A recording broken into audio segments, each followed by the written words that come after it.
MK news 9 ಇನ್ TV ಕನ್ನಡಗೆ ಸ್ವಾಗತ. ನಾನು ಮಹೇಶ್ ಪಾಟೀಲ್.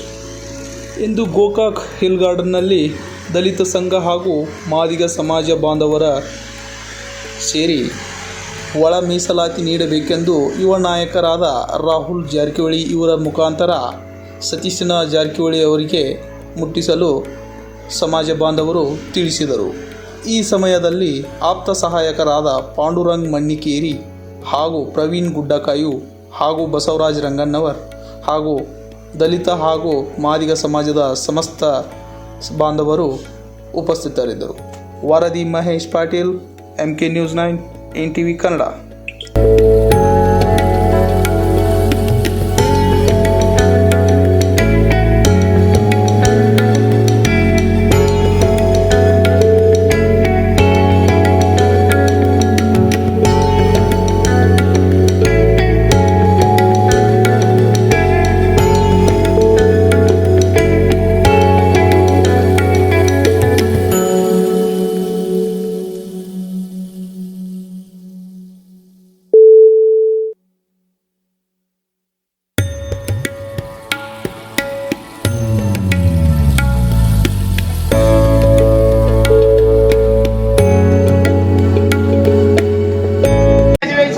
ಧ್ವನಿ ಎತ್ತುವ ಕುರಿತು ಮಾನ್ಯರೇ, ಮೇಲ್ಕಂಡ ವಿಷಯಕ್ಕೆ ಸಂಬಂಧಿಸಿದಂತೆ ನಾವು ಗೋಕಾಕ್ ಹಾಗೂ ಮುಳಬಾಗಿಲು ತಾಲೂಕಿನ ಕರ್ನಾಟಕ ರಾಜ್ಯ ಮಾದಿಗ ಹಾಗೂ ದಲಿತ ಸಂಘಟನೆಗಳ ಒಕ್ಕೂಟದ ವತಿಯಿಂದ ತಮ್ಮಲ್ಲಿ ಬರೆದುಕೊಳ್ಳುವ ಮನವಿ ಏನೆಂದರೆ, ಒಳ ಮೀಸಲಾತಿಗಾಗಿ ಮಾದಿಗ ಸಂಘಟನೆಗಳು, ದಲಿತ ಸಂಘಟನೆಗಳು, ಮಹಿಳಾ ಸಂಘಟನೆ ರಾಜ್ಯಾದ್ಯಂತ ಹಲವಾರು ಹೋರಾಟಗಳನ್ನು ಮಾಡಿಕೊಂಡು ಬಂದರು ಹಾಗೂ ಮಾನ್ಯ ಸರ್ವೋಚ್ಚ ನ್ಯಾಯಾಲಯ ರಾಜ್ಯ ಸರ್ಕಾರಗಳಿಗೆ ಆದೇಶ ನೀಡಿದರು.